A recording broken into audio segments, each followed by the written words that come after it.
Bonjour à toutes et à tous. Je m'appelle Gérald Vigourou, je suis le créateur de My Next Success. Je suis formateur et diapo-designer. Je vous souhaite la bienvenue dans ce nouvel atelier Diapo-Design. Alors aujourd'hui, nous allons nous intéresser au texte. Au texte non pas en tant que mot, mais en tant qu'objet visuel, objet graphique.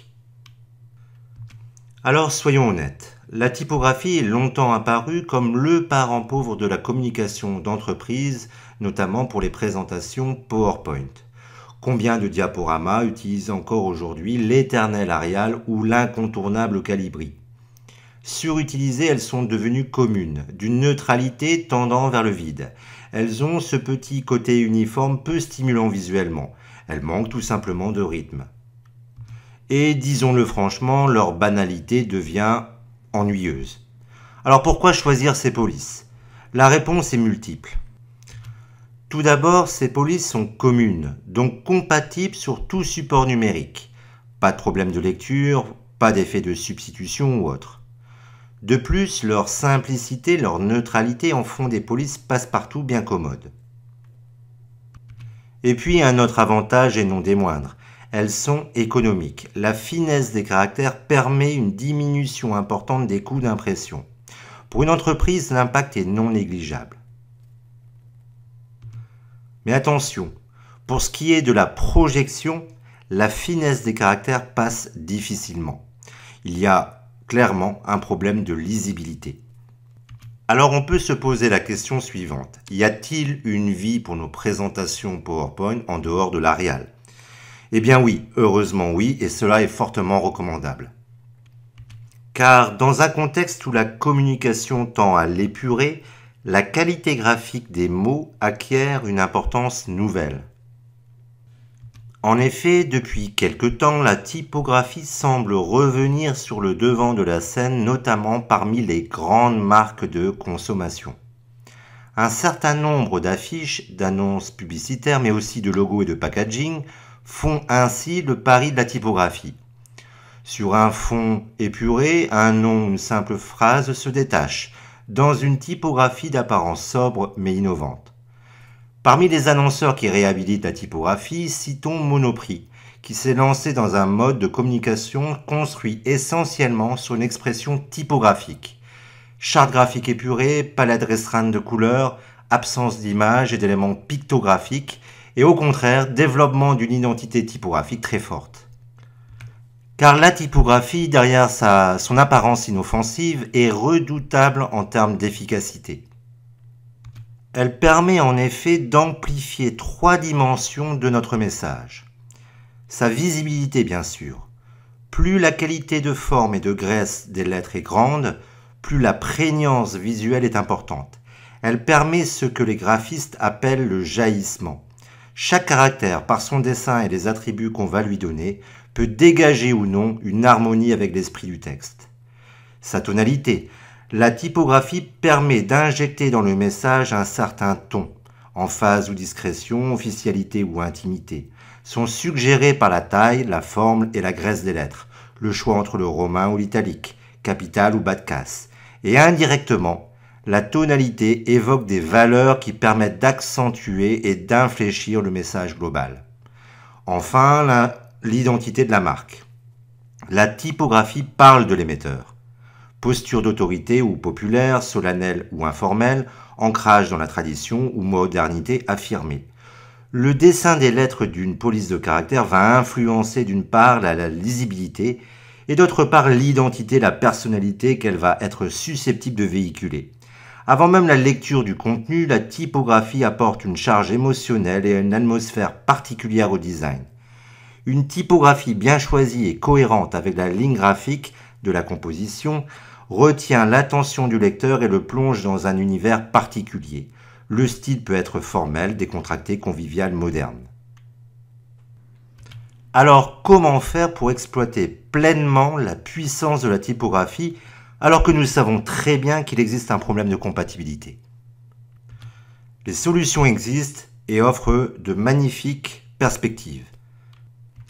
La première solution est l'incorporation, c'est-à-dire l'intégration de la ou les polices au fichier PowerPoint. Pour bien comprendre ce principe, prenons un exemple concret. Nous allons ouvrir une diapositive utilisant une police non installée sur l'ordinateur que j'utilise actuellement, la police Human Nature. Nous allons faire donc Fichier, Ouvrir, puis cliquer ici sur ce fichier.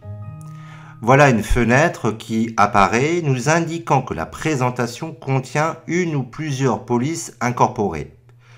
Deux choix possibles s'offrent à nous. Soit nous ouvrons en lecture seule et nous pourrons conserver l'intégrité du document. Nous allons tenter ouvrir en lecture seule. Voilà, nous avons bien ici le visuel de la police sans que cette police soit installée sur la machine. Je vais fermer cette présentation. Voilà, très bien. Donc nous avions bien le visuel de la police, mais attention, pas de modification possible. Deuxième essai avec l'autre proposition. Voilà, je vais à présent cliquer ici sur supprimer les polices restreintes. Et là, nous avons affaire à une police de substitution, c'est-à-dire que le visuel typographique ne correspond en rien au visuel de départ. Alors, comment incorporer une police? C'est très simple.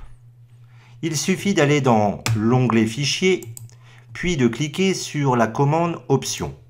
Une fenêtre des paramètres par défaut du logiciel s'ouvre. Nous allons directement sur la catégorie ici Enregistrement. Et nous avons ici dans la partie inférieure de la fenêtre la possibilité de préserver les fonctionnalités lors du partage de cette présentation et d'incorporer les polices dans le fichier. Alors bien évidemment, cela a un coût au niveau du poids du fichier, donc je vous conseille d'incorporer uniquement les caractères utilisés dans la présentation. Alors, est-ce la méthode géniale, celle que l'on attendait depuis tant longtemps? Pas tout à fait. PowerPoint pour Mac ne peut incorporer les polices de caractères et ne peut utiliser les polices incorporées par une version Windows de PowerPoint. En clair, il n'y a pas de portabilité. C'est bien dommage car cela cause des problèmes de compatibilité entre les deux plateformes. Donc, vaut mieux le savoir. On a vu également qu'il n'était plus possible à partir du moment où on acceptait l'incorporation de faire des modifications sur la présentation. Et puis, deuxième chose, seules les polices TrueType et OpenType peuvent être incorporées. Et encore. Donc l'incorporation est la solution pour des documents avec beaucoup de texte, mais dont les polices utilisées restent malgré tout relativement classiques. Alors heureusement, une deuxième solution existe, la vectorisation. C'est la solution idéale pour un texte court, une accroche. Pas de limite typographique avec la vectorisation, dans le sens où votre texte devient une forme, un dessin. Il n'est plus texte, il est objet. Comment procéder? Voici notre objectif. Nous avons ici un texte qui est une forme. Un petit effet sur les contours donne encore plus d'impact à la forme typographique. Nous avons également ajouté une forme géométrique pour créer un encadré afin de structurer subtilement la composition. Vous remarquerez d'ailleurs qu'au niveau de l'image, l'enfant est au-dessus de l'encadré alors que le fond est sous l'encadré. Je précise que le fond et l'enfant font partie de la même photo. Ici, vous avez du faux texte pour finaliser la composition. Donc à travers cette composition, de nombreux points techniques. Partons de cette image à fond perdu. Et commençons par la vectorisation du texte. Il s'agit dans un premier temps de créer une zone de texte. Nous allons donc pour cela nous positionner sur l'onglet Accueil et choisir la commande qui est ici. Nous allons dessiner notre zone de texte, voilà, et saisir le texte Entreprendre. Voilà. Il s'agit ensuite de sélectionner le texte, un double clic suffit sur le mot pour le sélectionner et de choisir donc une police qui nous semblerait adaptée au contexte de l'image. Nous allons choisir une police de type Vintage, la police Nature Body. Voilà. Augmenter légèrement la taille. Voilà. Alors pour ce qui est des polices, si vous voulez donc en télécharger gratuitement et simplement sur internet, je vous conseille ces trois sites, Dafont, Fondsquirrel et Fondriver. Revenons à notre sujet, nous allons ajuster ici la zone de texte, voilà. Alors une fois la zone de texte complétée, le texte formaté, nous allons choisir de recouvrir la zone de texte d'un rectangle. Nous allons prendre la forme ici et dessiner donc notre rectangle. Voilà. Une fois le rectangle dessiné, nous allons sélectionner et la zone de texte et le rectangle. Je vais les sélectionner ainsi. Voilà, les deux objets sont bien sélectionnés. Ensuite, nous allons nous positionner dans Outils de dessin et nous allons demander à notre logiciel de ne conserver que l'intersection des deux objets, de la zone de texte et du dessin, donc le texte deviendra objet. Pour cela, nous allons fusionner les formes et choisir intersection. Nous avons à présent ici un dessin, donc il peut être agrandi, il peut être déformé, il peut être rempli d'une couleur bien évidemment, ou même d'une image ou d'un dégradé. Je vais choisir de le remplir d'une couleur blanche. Voilà. Et nous allons supprimer le contour. Voilà. Alors c'est un dessin, donc il n'y a plus de problème de compatibilité, bien évidemment. Nous allons à présent travailler les contours. Nous souhaitons un double contour noir puis blanc. Pour cela, nous veillons à sélectionner l'objet et nous allons le dupliquer par le raccourci clavier CTRL-D. Voilà. Nous avons ici deux fois le même objet. Nous allons prendre l'objet d'arrière-plan et cet objet, nous allons le remplir de noir, voilà, et lui donner une couleur de contour noir également. Nous allons ensuite activer le panneau donc des options de contour en cliquant ici. Voilà. Et dans le compartiment trait, nous allons pouvoir augmenter considérablement la largeur du contour. Alors vous constatez ici sur cet objet que nous avons ici une forme un petit peu étrange, des extrémités pointues, on va dire. Donc nous allons demander de les arrondir. On va choisir ici arrondi et ici type de joint arrondi également. Voilà pour simplifier la forme. Nous pouvons encore augmenter légèrement la taille. Très bien. Nous allons à présent placer l'écriture en blanc dessus. Voilà le résultat.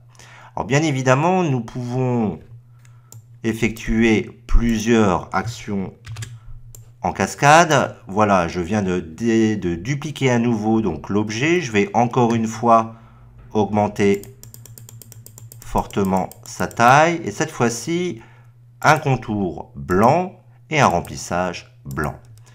Je vais disposer mes objets et déjà je constate ici qu'il y a un problème d'ordre.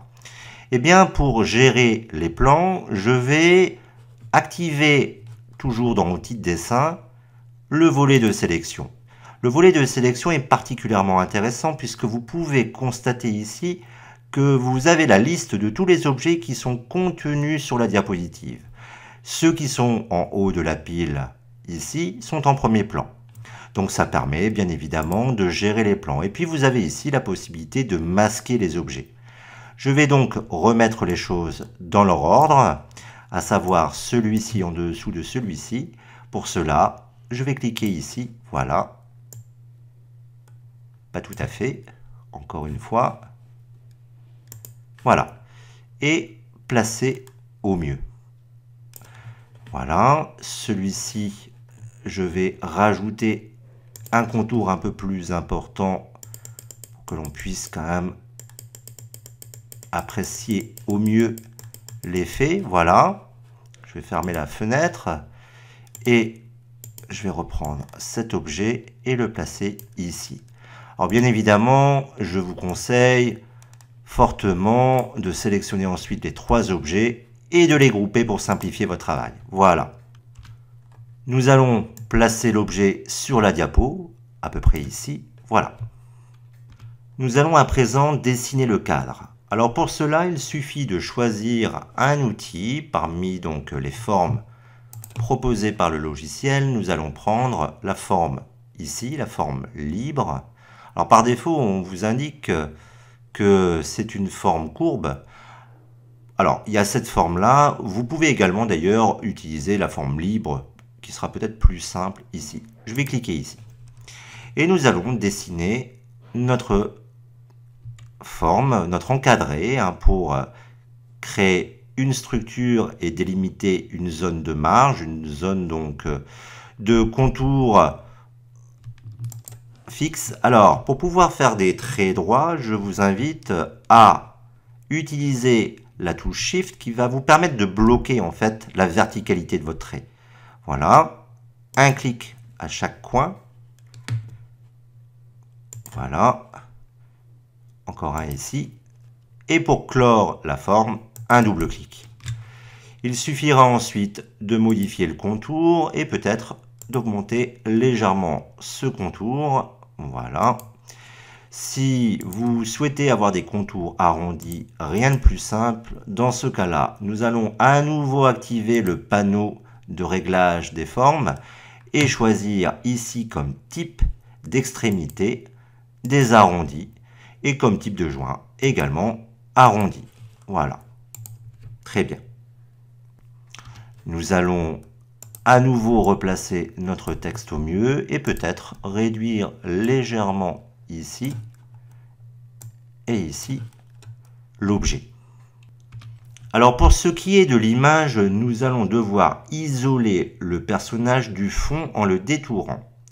Dans un premier temps, nous allons activer le volet de sélection afin de gérer l'affichage des objets. Nous allons par exemple masquer notre forme libre en cliquant ici sur l'œil. Voilà. Et nous pouvons également masquer entreprendre. Voilà.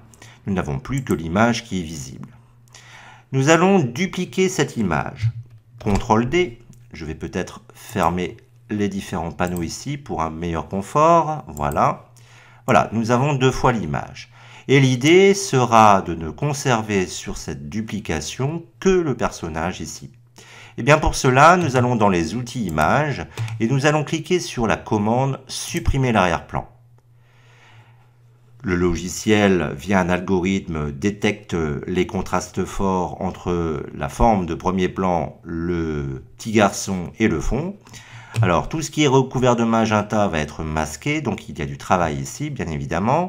Je vais marquer les zones à supprimer ici en faisant par-dessus les traits nécessaires et marquer les zones à conserver, pareil, en faisant un certain nombre de petits tracés sur les éléments à conserver. Hop, en quelques clics, le résultat sera au rendez-vous. Voilà, nous n'avons pas besoin d'être d'une précision démesurée. Nous allons peut-être juste tirer ici. Voilà. Voilà. Une fois que ce travail a été réalisé, ici peut-être légèrement en bas. Voilà.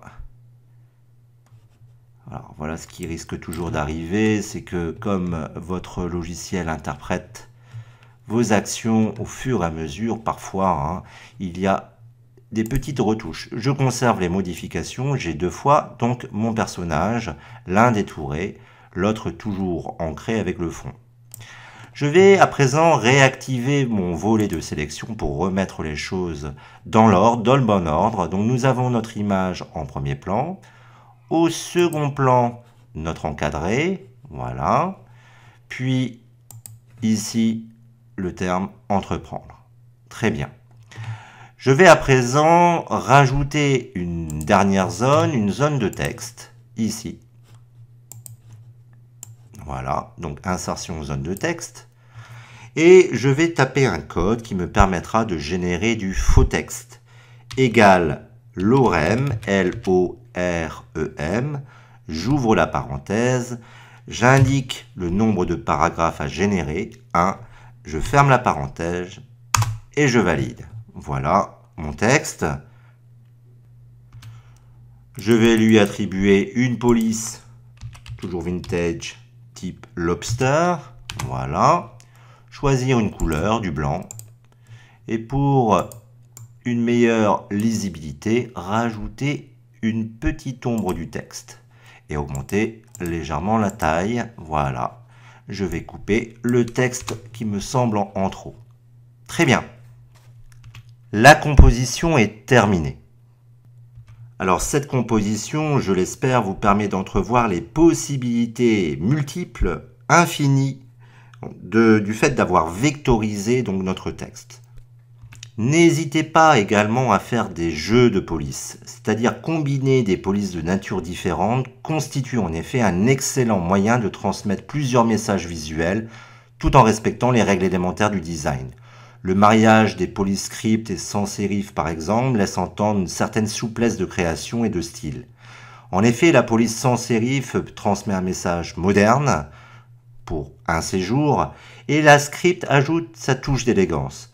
Une fois de plus, tout dépend de vos ambitions en termes d'identité visuelle. Merci à toutes et à tous et rendez-vous sur notre site web pour tout complément d'information. À très bientôt pour de nouveaux ateliers Diapo Design.